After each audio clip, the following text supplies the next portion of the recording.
What is happening, everyone? It is your boy Brad here. Welcome on to the Big Brad channel, and the number that I specify, the so-called Big Six, we have lost to 4 of them. The so-called Big Six, we have lost to 4 of them. All 3 away, 1 at home. But this one is going to hurt even more because United were there for the taking. They weren't world class. Ronaldo bails them out of jail again, as usual. But it was down to some naive defending by Odegaard that gave away the penalty after he scored. But it's the same old frailties coming back to haunt us again and again. But what do? You change it up.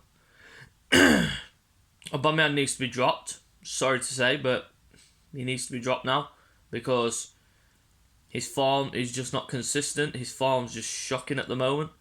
He's off form. So for me, Monday against Everton, he needs to be dropped.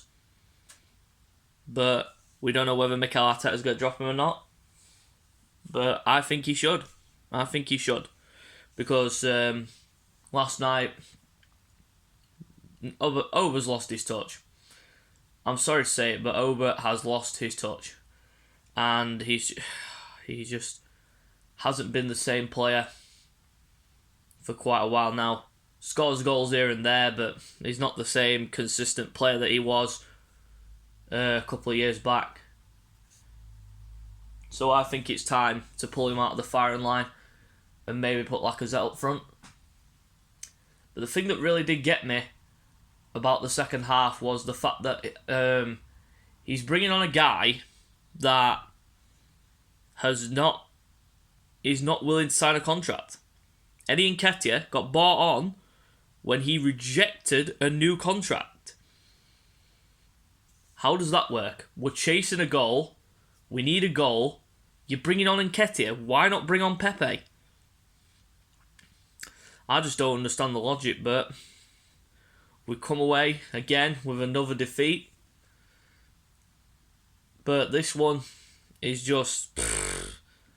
I just don't know how to explain it. I mean, it's 2-2. And Fred's in the box.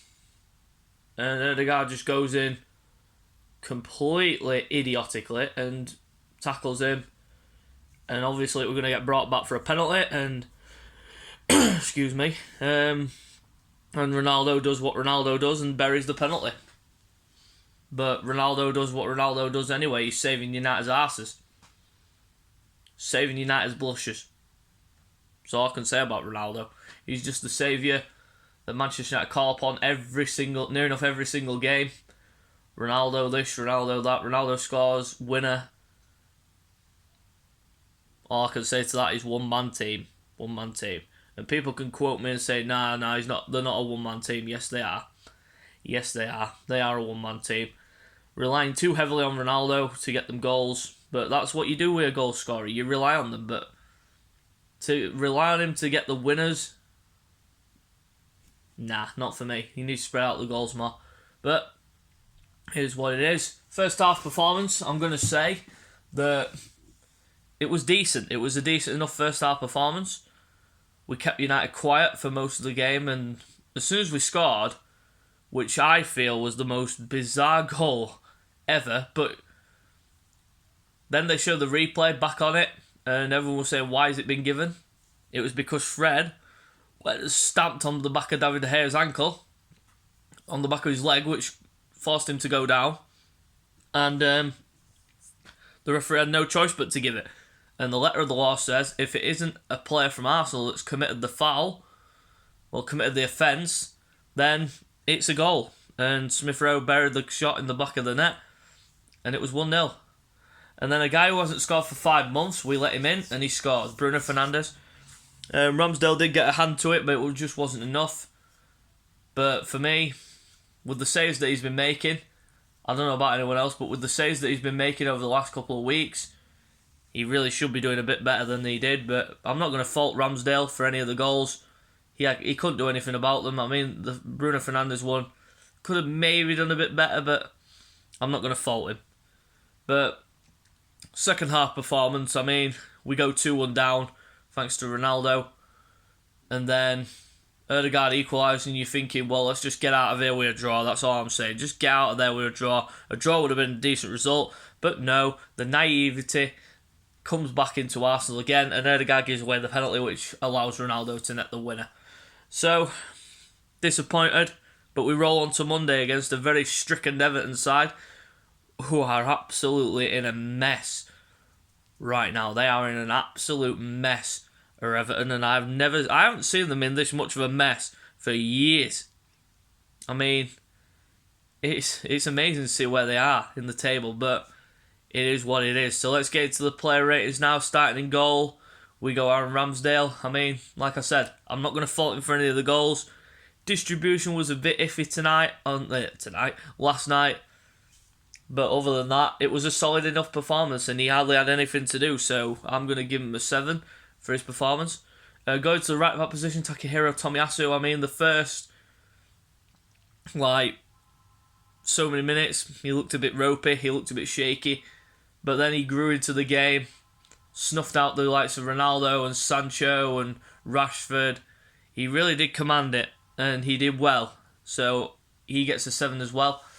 Going to the centre-back position, starting off with Ben White.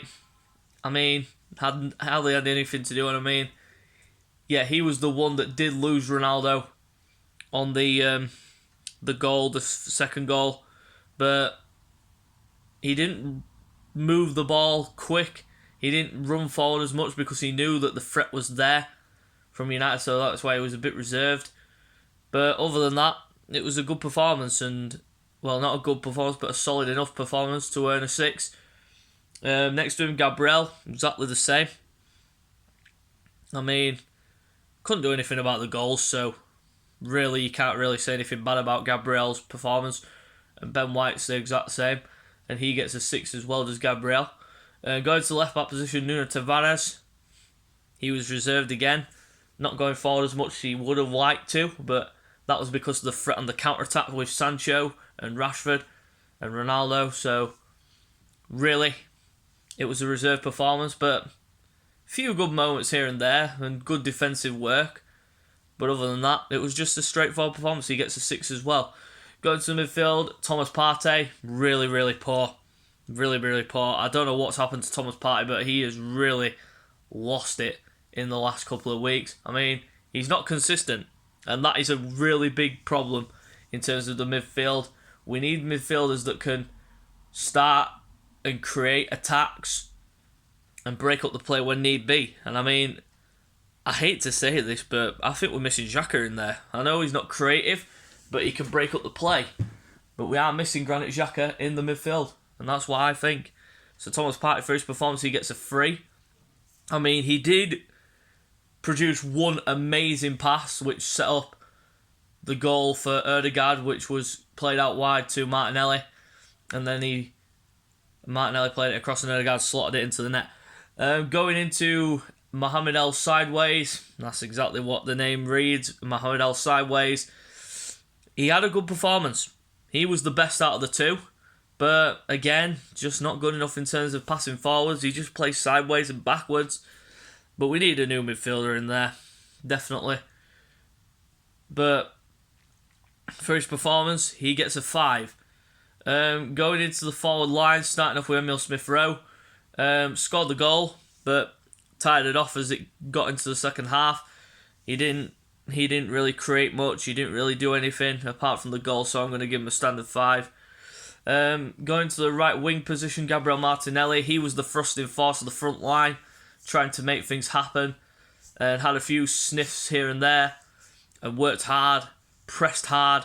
But other than that, it was a good performance, and I give him a 7. Centre attacking midfielder Martin Ødegaard went from hero to villain within a matter of minutes, and I'm going to deduct him point for that naivety. So he scored the goal, which would have given him a 6, but for that moment alone, to give away the penalty, he gets a 5. Pierre-Emerick Aubameyang, like I said, it's time to drop him. It's time to go, as it were. Rest in peace, Claude. It's time to drop him. It's time to drop him. Poor performance, lacked enthusiasm, lacked a finishing edge. We're just lacking that at the moment up front, and I think in the summer or in January we need to address it and get a new striker, because we're going to be maybe losing Lacazette on a free. Aubameyang's not hitting form, and Nketiah could be going. We could be letting Balogun go out on loan, so it's all need change up front. We need change to the forward line. But Aubameyang, for his performance, he gets a free. Going to the substitutes that came on, starting off with who came on? Bukayo Saka. Didn't really do much. Standard 5.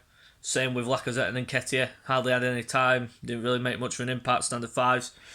Mikel Arteta, he gets a 6 for that lineup. For me, I would have probably started Lokonga or Ainsley Maitland-Niles in centre midfield alongside Thomas Partey. And I'd have probably given Smith Rowe maybe a rest, but he scored, so. But I would have maybe given him a rest and probably started Pepe, but by the by.